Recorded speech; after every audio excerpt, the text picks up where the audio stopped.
What if I told you that Ferrari's new engine for 2026 could be on the verge of collapse before it even hits the track? The simulations don't lie. Are we facing a disaster predicted for Maranello? To understand why Ferrari and other manufacturers are going through one of the biggest technical challenges in years, you must first understand the magnitude of the regulatory change that is coming in 2026. Formula One, in its obsession with moving towards a more sustainable and technologically efficient future, has implemented a total transformation at the heart of the single-seater, the power unit. This is not another adjustment to the regulations. It is not an evolution. It's a revolution. And like any revolution, it is causing chaos, doubts, tensions, and a lot of risk. One of the most complex and sophisticated components of the current hybrid engine, the MGUH, will disappear completely. This element has been key in the energy efficiency of the turbo-hybrid era since 2014. Its function was simple in concept but monumental in impact. It captured thermal energy from exhaust gases and converted it into reusable electrical power. Its removal leaves a functional gap that cannot be filled with a simple patch. It requires reimagining the car's entire energy system. Now, all responsibility for energy recovery will fall to the MGUK, the kinetic generator that operates mainly during braking. But the demand will be enormous. The MGUK will go from generating 120 kilowatts to a staggering 350. To give you an idea, that represents almost half of the car's total power on the track. In other words, the cars of 2026 will have to achieve the impossible, deliver the same level of performance or even more, but with less fuel, more technical restrictions, and a completely different hybrid architecture than what engineers have been perfecting for more than a decade. And it's not just a raw power issue. What is really at stake here is energy balance during the race. The MGUH worked as a kind of energy absorber. It helped keep power delivery stable, especially on long straights. Without it, cars now risk abrupt cuts in electrical power just when they need it most, completely breaking linearity in delivery and compromising overtaking, defense, and even mechanical reliability. Here the Project 678 comes into play, the code name for Ferrari's new engine. A design that was reportedly born with the intention of not only adapting to the new rules, but mastering them. But what seemed like a bold strategy is today revealed to be an enormous risk. Ferrari has invested millions in an internal architecture that depends on very precise thermal balance, extreme electrical efficiency, and timing that, in theory, sounds perfect. But in practice, the data is starting to tell a different story. And this story is just beginning. The 2026 change promises to change not only the engines, but the hierarchical order of the entire grid. The teams that manage to adapt first could enjoy years of competitive advantage. But for those who fail, as Ferrari is already beginning to fear, the consequences could be devastating. When Ferrari first fired up its new power unit under the name Project 678 on the Maranello test beds, the atmosphere was one of cautious expectation. It was the first big step towards the 2026 era. But it wasn't long before that caution turned into concern. The first simulations revealed a problem that was not in the plans: sudden interruptions in the delivery of electrical power on the straights. In a sport where every thousandth counts, a power outage at full load isn't just an annoyance. It's a competitive death sentence. Specifically, these power losses did not occur during typical braking or acceleration phases, but just when the car had to maintain its maximum constant speed. This phenomenon has a direct cause: the elimination of MGUH, which in the past served as an energy stabilizer. Without it, Ferrari's hybrid system is facing demand spikes that the MGUK alone cannot manage on a sustained basis. And this, in practice, means that Ferrari could be losing top speed just when it needs it most, at the end of the straights, in the middle of the DRS zone, at key moments to attack or defend position. But the matter does not end with the electrical part. As the tests progressed, another even more delicate problem arose: the thermal management of the internal combustion engine, specifically in the new steel cylinder heads that Ferrari decided to introduce. This was a risky move from the start.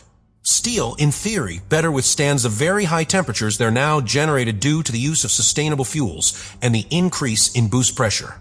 But in practice, this change has had dangerous side effects. The greater thermal mass of steel, combined with a lower conductivity than traditional aluminum, is causing occasional overheating in critical areas of the engine. This not only affects reliability, but also sustained performance over a racing stint. At excessive temperatures, the engine begins to limit itself to protect itself, which directly translates into a drop in power. And this is not an assumption. In the data collected in dynamic simulations, engineers have observed an alarming trend. After just a few simulated laps of qualifying pace, the power unit begins to lose thermal efficiency, affecting combustion, turbo pressure, and by extension, the entire engine torque delivery. It is a chain reaction that begins in thermodynamics, but ends in the timetable. For a team like Ferrari, desperately seeking to get back to the top and justify years of technological investment, these mistakes are not simple setbacks. They are existential threats. Because if these failures are replicated on the track, they could make the SF26 a fast car on a lap, but vulnerable in the race. Quick to qualify, but unable to sustain the pace in a long run. And in modern F1, that's losing before you start. Furthermore, these defects come at a particularly delicate time.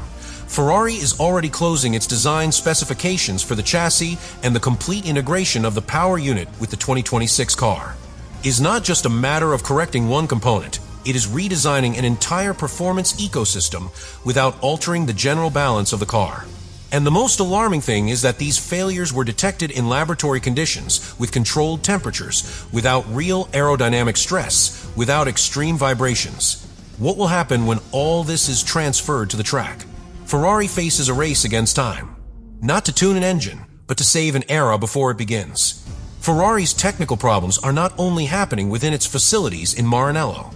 Outside, in the technical meeting rooms, and in the FI's weekly video calls with the representatives of each motorist, another battle is being fought, just as tense, but with even more unpredictable implications: the political war for control of the 2026 regulations. And at the center of this dispute is a point as technical as it is crucial: the compression ratio of the internal combustion engine. Behind the scenes, the dispute runs deeper than it seems. For Mercedes and Red Bull, what is at stake is not just a technical parameter, but the precedent that this interpretation could set. If Ferrari manages to impose its point of view, it would open the door to a cold war of hidden developments in which each manufacturer would seek to fully exploit every ambiguity of the regulations, taking development to levels that the FIA could not control. But for Ferrari, the situation is even more urgent. Its 2026 engine project has already been built around these specifications.